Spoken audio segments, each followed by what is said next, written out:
You get a Palisman, you get a Palisman, everyone gets a Palisman, except for Luz. This video is sponsored by Skillshare. Hunting Palisman was a major episode for the Owl House in more ways than one, giving us the proper introduction to Hunter the Golden Guard, the true plan for the Day of Unity, the 9 Coven heads, the mysterious condition of Emperor Bellows, and of course, the abundance of Palismen, pushing the status quo forward once more. Gus, Willow, and the majority of Luz's peers now all have Palismen, thanks to a matchmaking event held by Ida, Principal Bump, and the Bat Queen. Of course, since we're early on in the season, Luz wouldn't get a major upgrade like a Palisman just yet, so the subversion of the red cardinal going to Hunter makes sense. Though lucky for Luz, Ida and King were kind enough to, retrieve a piece of Palistrom wood, setting the stage for Luz to forge her own Palisman, either at the tail end of this season, or the third and final season. And although we may be far, far away from the moment where Luz finally wields her own Palisman, we may already be on the verge of figuring out what that Palisman will be. As over the months, even before Season 2 began, many viewers began to make a particular observation that, if correct, would mean that the show has been teasing us with Luz's Palisman the entire time.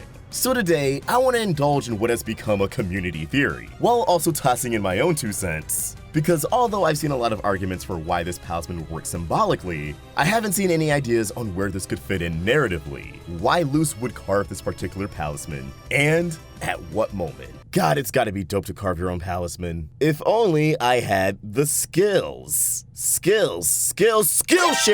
This video is brought to you by Skillshare. Skillshare is an online learning community with thousands of inspiring classes for creative and curious people. You can explore new skills, improve at your passions, and get lost in creativity.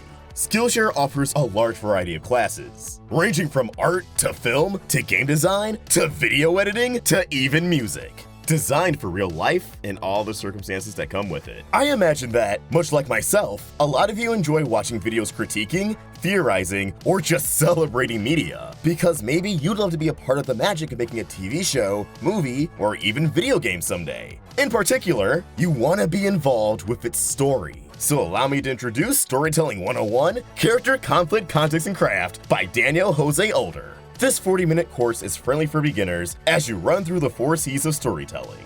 Creative writers, aspiring and established, will be able to see the bigger picture of what makes a good story captivating. Skillshare is created specifically for learning, meaning there are no ads, and they're always launching new premium classes, so you can stay focused and follow wherever your creativity takes you. The first 1,000 people to use the link in my description will get a free trial of Skillshare Premium membership so you can explore your creativity. Not all summer hobbies have to be outdoors, so instead of taking another dive into the pool, why not dive into a community that's nothing but learning about your passions? Get started at skl.sh/theroundtable08211. Again, that's skl.sh/theroundtable08211. Alright, so the basic understanding of this theory simply requires you to look at the logo just a little bit harder. Obviously, the first O in the Owl House logo isn't a letter, but instead, a stylized Albert, Ida's Palisman, with the right side of the letter H giving off the illusion of Ida's staff. However, this may not be the only staff in plain sight, as what's the closest shape to that H? The L in owl. What's directly below that L? The letter S. Flip these two upside down, however, and you'll notice that the letter S was also stylized in a particular way, kind of looking like a snake.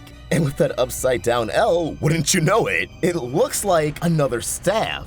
But we haven't seen anyone use a snake staff before, and who else would be prominent enough to be represented in the logo but the main character herself, the human witch who turns everything upside down. For the better, of course. Alright, so simple enough, right? Well, it does get a little bit deeper. There's already tons of foreshadowing for Luz having a snake Palisman in the show. One of the very first things we see is a depiction of the Good Witch Azura novels. In particular, Good Witch Azura standing off against a Gilder snake, which, important to point out, has wings. The entire reason Luz is in the principal's office is because she let a bunch of snakes loose in the school. And on top of that, she's been shown to hiss plenty of times. Luz is the only character to have this oddly specific association with snakes. On top of that, her Palisman wouldn't just be a snake on a staff. As other fans have pointed out, such as his Tumblr screen cap on screen, Luz's staff would resemble the rod of Asclepius, the god of medicine. The rod itself has symbolized medicine and healthcare for millennia. And we know that Luz's struggle with conviction goes hand in hand with her being separated from her mother, stating she couldn't figure out a future without her. The cherry on top that completely sold me to this, Luz's mother, Luz Noceda, is indeed a healthcare worker. She's a nurse. There's also speculation that this staff could be representative of the Caduceus, the staff carried by Hermes, which features two intertwined serpents surmounted by wings. The Tumblr post you're seeing on screen from Say Public speculates that because King declared himself a Clawthorn, you don't need to strictly have bird imagery to be a Clawthorn, because the demon, who happens to look a lot like King, has wings of his own, implying that King too will sprout wings sooner than later. Who knows, maybe by the end of the show. Not to mention the Emperor's Coven also has wings, so that being paralleled with Luz's Palismen having wings just feels right. So the Gilder Snake, which has wings, may have cleverly foreshadowed Luz's Palismen from the very beginning. And there you have it. It feels like there's already so much potential foreshadowing and symbolism present that it really can't be wrong. However, what I was trying to figure out, and what I think I might be onto, is what purpose would this Palisman serve in the story? And I'm keeping in mind the theme of healing. Also keep in mind that Luz means light, and that she tends to bring the best out in people. Ida's Requiem, left off on the disturbing cliffhanger, reveals that the sigils of the covens, which locks witches out of every other form of magic, is also capable of seizing control of the witch that the sigil rests on, as Rain was taken out of commission and cocooned just by the snap of Kikimura's fingers. So I'm assuming Rain isn't going to be the only person this happens to, and that when the Day of Unity does roll around, anyone with a sigil might be taken out of commission, leaving it to the Covenless Witches, aka the Bad Girls Coven, to take a stand and try to save the day. Whether this means everyone's going to be cocooned or some characters will be possessed, there's going to be imminent danger all the same. So when Luz finally carves a Palisman, I think it'll be carved with an innate purpose, and it may not be carved with Palistrum wood alone, as I imagine Luz could encounter other materials for when she does finally carve her Palisman over the course of the second season.